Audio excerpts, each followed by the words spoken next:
Welcome to Z's and Threes. For three for the win. Yes!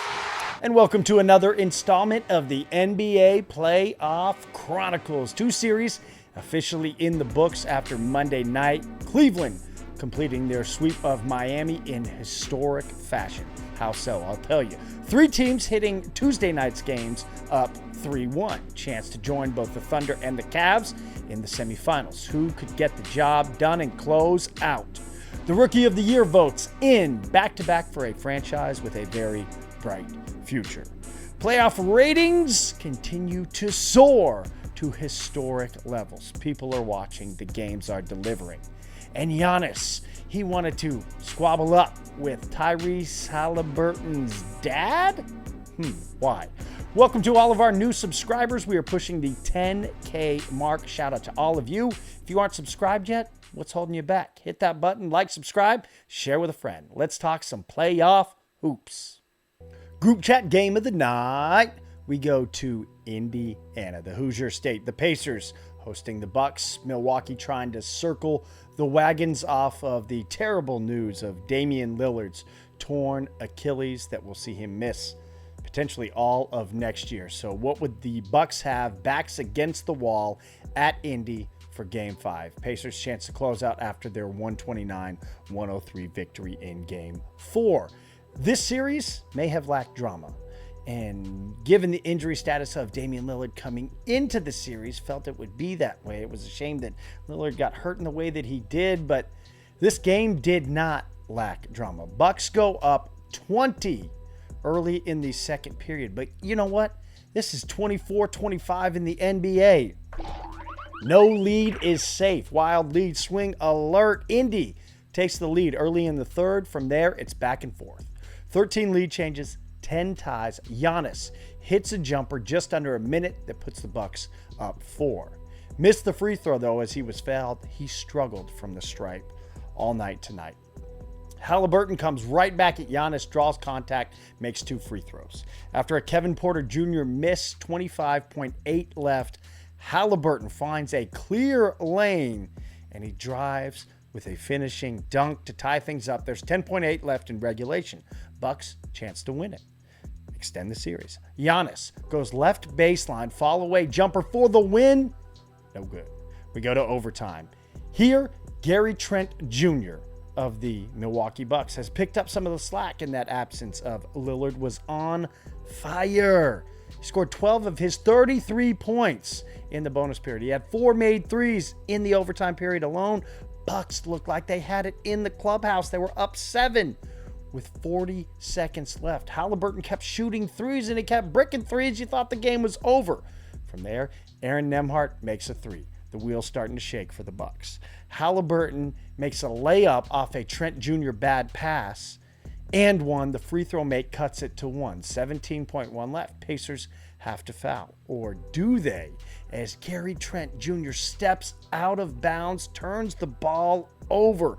Pacers with the ball, chance to end the series. Tyrese Haliburton draws Giannis out, dancing, goes right, drives to the cup, layup good, buckets, 1.4 left. Trent Jr. heave is a no-go. The Pacers win the series in dramatic fashion. The drama didn't stop there. Post-game, Giannis gets into it with Haliburton's dad, who was on the court, shouldn't have been on the court. They're nose to nose. Then gets into it with Nemhart in an extended embrace turned grapple. Frustrations boiling over. In the postgame, sound like everything settled down. Didn't get any worse than that. Clearly, Giannis a frustrated man, and rightfully so, as the Bucks season goes to a close. First round exits across the last 3 seasons. An off-season full of major question marks looming. Looking forward to breaking the Bucks season down and where it all went wrong. Series coming this summer. We'll break down every team that does not win the title.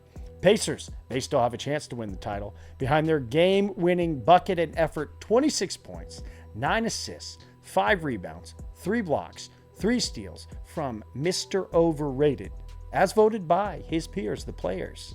Tyrese Haliburton, 17.6 points, 11.6 assists, 6.4 rebounds across the series. He is tops amongst players in the playoffs in assists per game. One bad spot, his three ball was abysmal, 26.8 across the series. It is back to the semis for the second consecutive season for the Pacers. And how about Rick Carlisle? Is he one of, if not the most underrated head coach in the NBA? First matchup of the semis set. East 1 seed Cavaliers against the 4-seeded Pacers. Season series was 3-1 in favor of the Pacers. Two of those games, though, if you remember, you probably don't. I do. They were in the final weekend of the season. Cleveland had little to play for. So this series, on a rating 0 to 10, the intrigue meter, I'm going to give it a 7. And that's given how impressive the Cavs have looked. Remember now, the Pacers are the more experienced playoff team heading into this Eastern Conference semifinal series. Let's talk rest of the 4 games played on Tuesday night, starting in the Garden. Detroit Pistons, New York Knicks. Knicks, by virtue of their 2 wins in Detroit, laden with controversy, but a chance for the Knicks to put an end to the pesky Pistons on the Garden floor. Credit to the Pistons in a series that feels like a heavyweight fight. After every salvo of punches from the Knicks, they punch back. But what would they have after that end?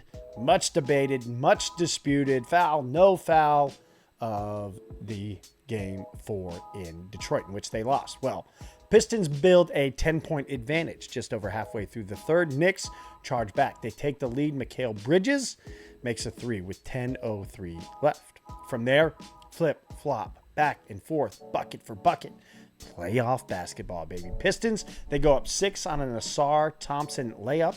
How about the coming out party of this playoff for the Thompson twins? 1 in Detroit, 1 in Houston. They are nice. 27.4 left. Pistons are up 6. Knicks go back-to-back threes from Bridges and OG Anunoby. A Dennis Schroeder free throw in between. So it's a 1-point Detroit lead with 7 seconds remaining. Knicks have to foul. They do so. Cade Cunningham makes both. Lead goes up to 3. The Pistons foul up 3. Always debated if you should do such. They do. Miles McBride misses the front end. Second one he has to miss intentionally. There's no rebound, heave, ball game headed back to Motown. 3-2 New York. Knicks fail to close. Credit to the Pistons defense. They hold the just named NBA Clutch Player of the Year to 4 of 16 shooting, just 16 points, 1 for 4 in the fourth quarter, that being Jalen Brunson. Where was the clutch tonight? Well, tip of the cap to Detroit. What did we learn across this game? Well, Detroit continues to prove that this is a team about that life. Their MO was blown leads in the fourth quarter across the early portion of the season, but they have grown up throughout. Jalen Duren has played remarkable. Cade Cunningham has looked every bit the All-NBA type player that he was built to be as the number 1 pick. And Detroit is a team that gets out to early leads. They protect their leads. They're able to overcome Knicks runs, and you change a couple plays in this series and Detroit could be going back to Detroit with potential to close it out, but that's not the way that it works. It's 3-2, so both teams fighting to try to take this scrappy Eastern Conference series, and one that I had circled as my most exciting, my favorite to watch, and it continues to deliver. Tonight was impressive. This was a mature win from a Detroit team that has no playoff experience as a group, but they go into the Garden, they take care of business, secure the win, and a chance to go back home to then head back to New York to potentially see it go 7. I would love to see this series go 7.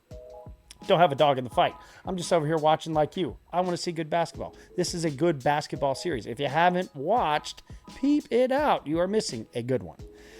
Defending champs, Celtics. This is who the winner of that series would advance to play. Well, a chance to end their series with a gentleman's sweep of the Magic. If you're unfamiliar, that's when you win in 5. And they would do just that.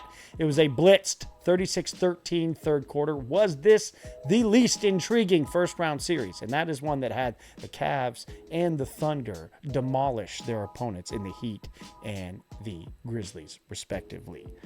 13 from Jason Tatum in that third quarter. It was part of his game-high 35 points. The Magic were hampered by foul trouble to their 2 stars, Paolo Banchero, Franz Wagner. Without them, it's always going to be a tough go. They see the curtains draw on their season marred by injury. If you remember, Paolo Banchero, I think it was game 4 of the season, had a 50 ball. Then he proceeds to sit out the next 32 with an oblique or abdominal injury, upon which Franz Wagner gets the same injury.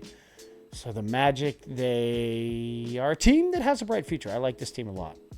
Heard me talk about them early in the season.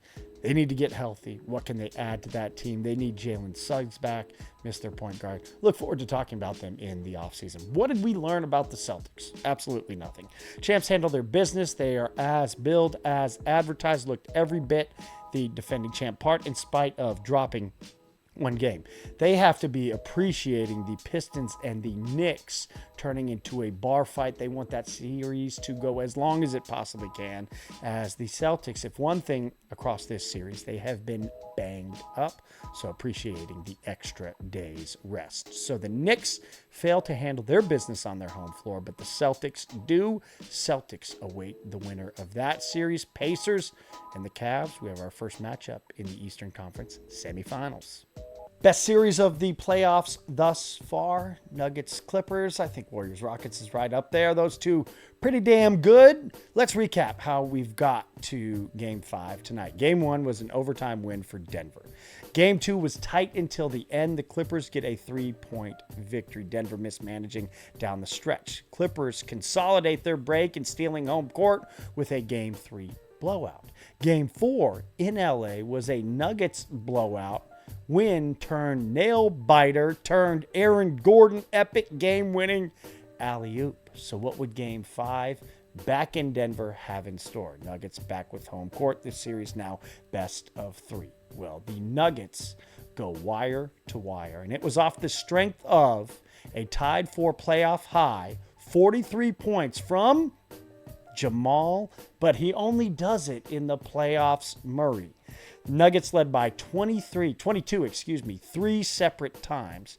Clippers made a run in the fourth reminiscent of Game 4. They cut the deficit to 9 with 3:46 left, but the Nuggets, on the back of Murray, swing back with a 13-0 run and close out the ball game. So Game 5 goes down as a Nuggets blowout. It's the best that Nuggets have looked in the series, in a game in which Jokic plays his worst of the series. Funny how that works when Jokic gets a little help. Still had a 13-point, 10 rebound, 12 assist triple-double.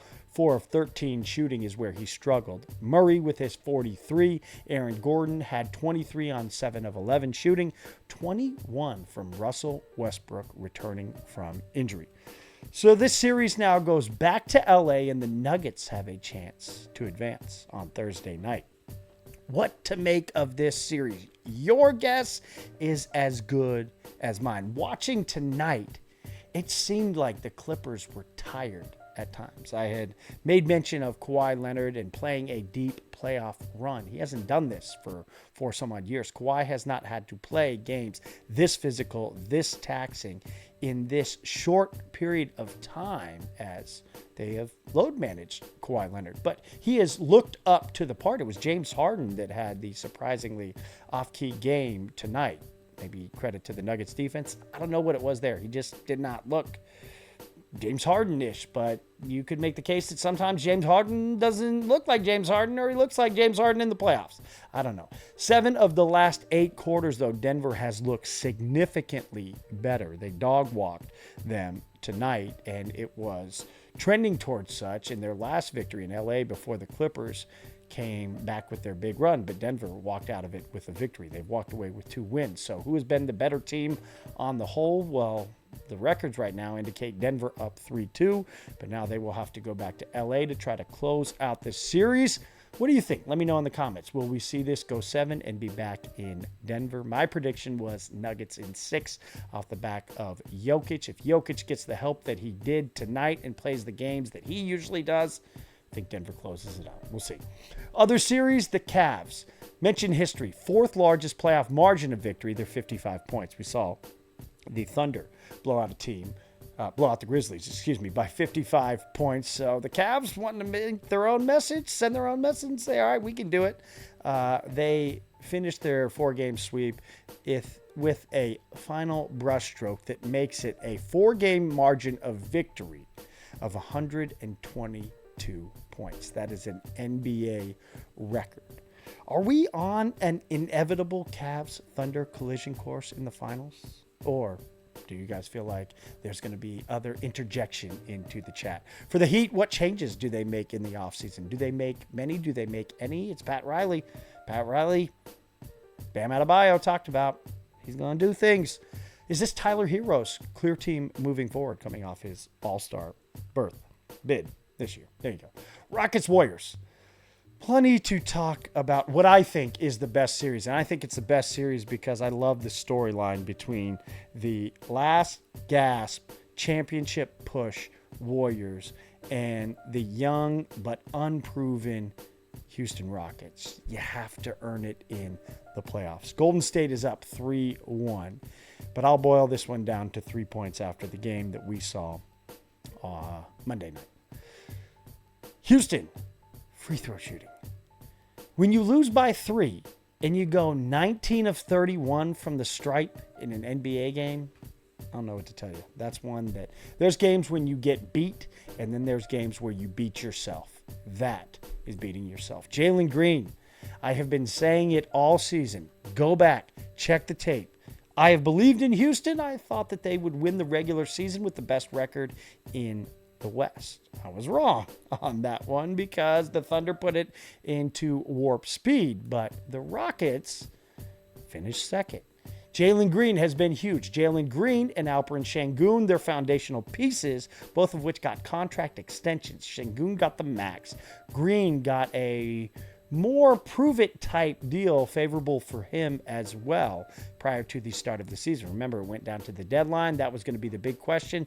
And the big question still remains, what does Jalen Green have for this team? Ime Udoka played him just 25 minutes, pulled him 8 points on just 3 of 8 shooting. It was Şengün and Van Vliet that picked up the slack, but Green continues to be a major unknown. This is where you earn that paycheck. This is where you earn that reputation. This is where you get more Wingstop commercials. What will Houston get from Jalen Green in a must-win game? It's playoffs for you. Final point. Jimmy Butler, tough as nails. You see that. Steph Curry, tough. Draymond Green. But how about Brandon Podziemski? Labeled as untouchable, that was reporting. The Warriors, there was no moving him at all. And he continues to deliver on the organization's faith in the second-year man out of Illinois by the way of Santa Clara.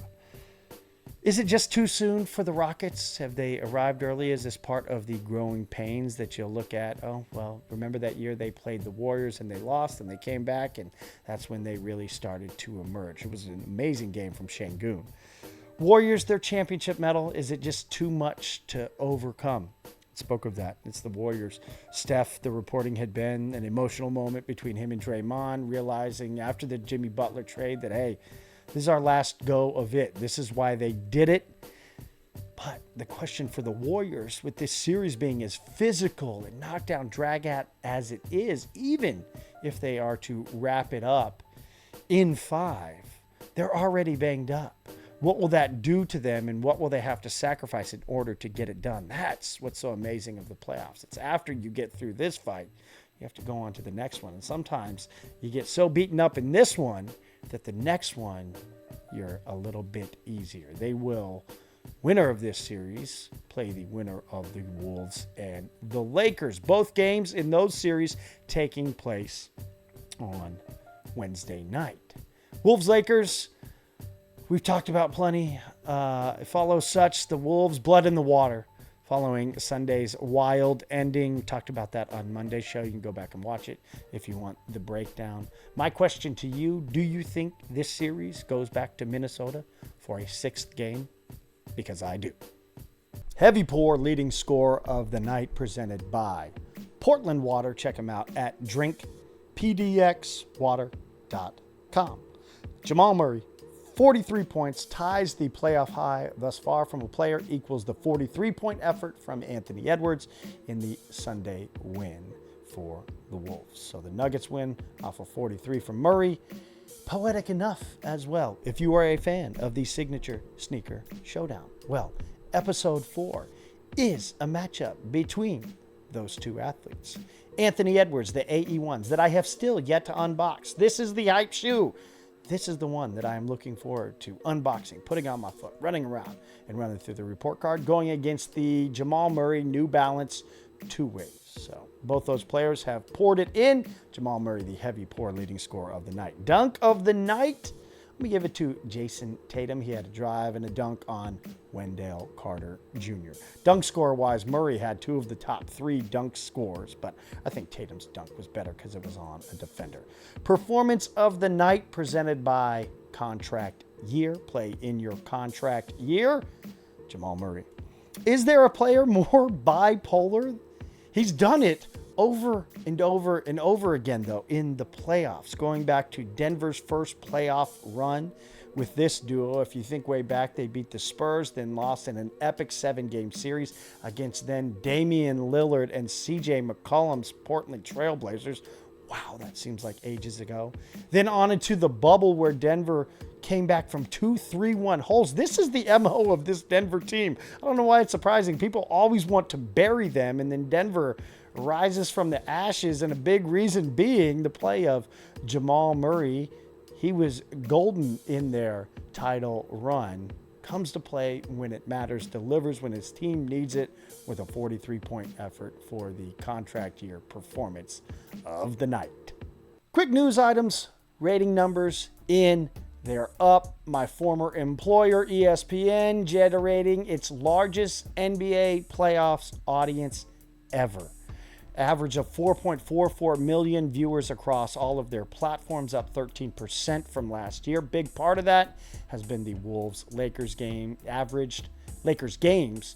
Sunday's game averaged 7.3 million viewers. It peaked at 10.2 million. That is a massive number for an NBA playoff game, especially in the first round. Now, if ESPN could only improve their announcing crews. As Z's and Threes called it, Steph Castle, Rookie of the Year. Spurs, first team to go back-to-back since the Minnesota Timberwolves with, do you remember? Andrew Wiggins and Karl Anthony Towns in 15-16.